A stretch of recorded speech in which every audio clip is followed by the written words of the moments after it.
I want to say thank you very much to Allison and Jason for having me. So my name is Rob Seals. I'm a songwriter. I'm a producer. I'm honored to be the founder of the Songwriting School of Los Angeles.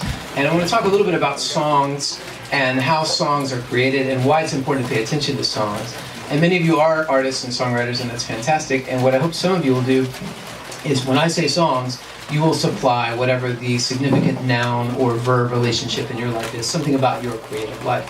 The Songwriting School, first of all, is a remarkable community of people. People will come to write their very first song there, and a lot of folks have had remarkable successes in the industry. The Grammys were just this past Sunday, and a recent graduate of a class I'm honored to teach called The Roots was a Album of the Year nominee in Best Urban Contemporary Record. He lost to Rihanna. If we had a nickel for every time one of our students lost to Rihanna, we'd have our first nickel and we put it on the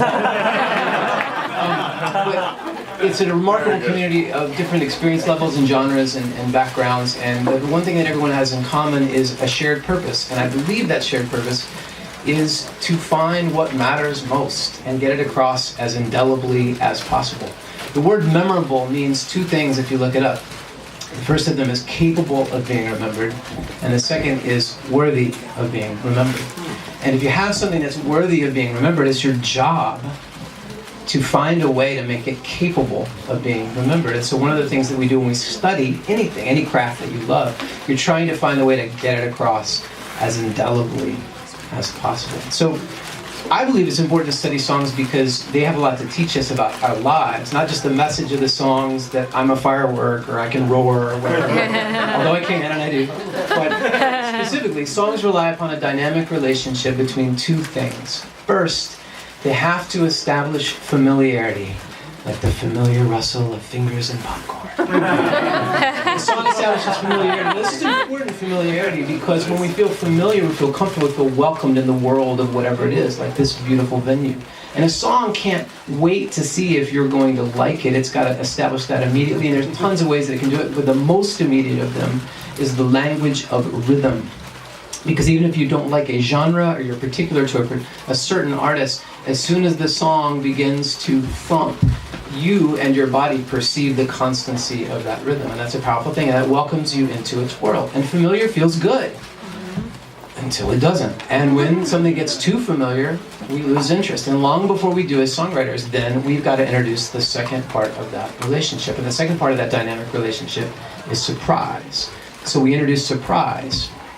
And that can be a lyrical thing, a musical thing, structural thing, etc., etc. And basically the journey of the song then is the movement from the familiar to the surprise and back again. But here's the thing. We all have different tastes in music. And so I like to imagine that each of us has inside of us this finely tuned familiarity to surprise needle that is constantly ticking back and forth. Like right now, some of you are master songwriters and your familiarity needle is like, get over it, dude, you know. And when something is new to us, the surprise meter goes in the other direction. So if you like trance music, like when all the great programming is done tonight, if the DJ comes out and instead of spinning hits from the 80s, 90s, or whatever, it's just like 20 minutes of...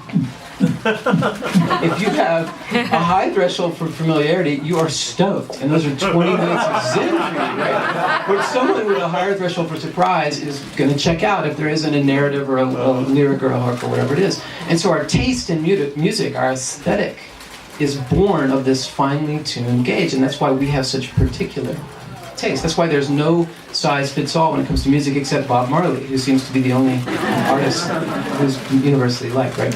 All right, so anyway, one of the things that we do in whatever our genre is, whatever it is that we're trying to create, your business, your product, whatever it is, you're trying to figure out that truth. And I'm convinced that what interests you will lead you to your truth.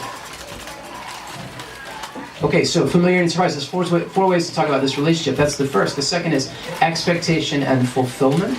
If you can create an expectation in your listener, that can be a good thing. And if you fulfill it in an interesting way, that can be a better thing. No matter what I do, don't respond. Dun, dun, dun, dun. Okay, go ahead. Yeah. You understand how that works, right? Repetition and variation is the third of these ways. Now, the power of repetition, right, like the fonts, is the promise of variation, the opportunity for variation. And again, how much of that you can handle is up to you, right?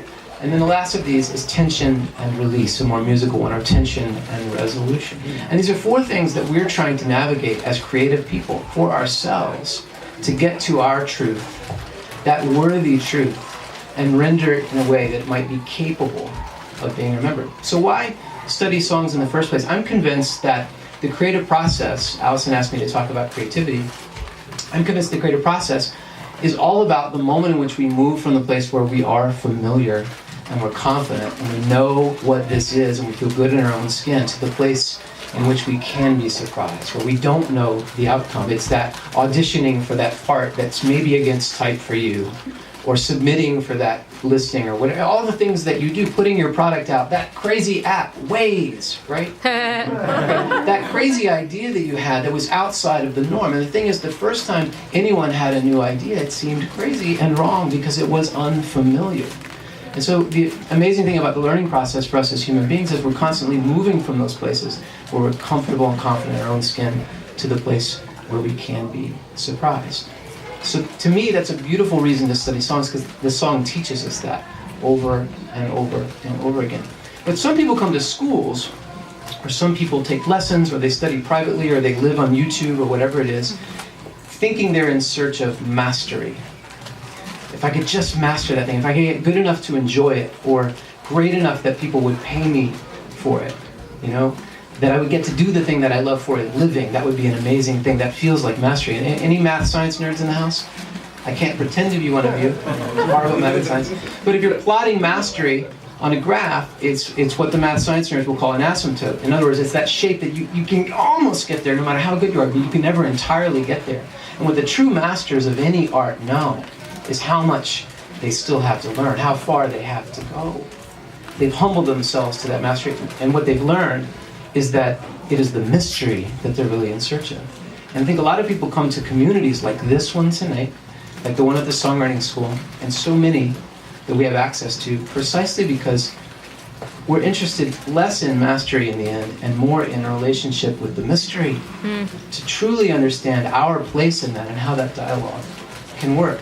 And the incredible thing is, the better you get at the thing that you love, the less you may understand about it entirely, but the closer you move in a meaningful, rewarding way to that sense of mystery. It feels appropriate to me to get to speak on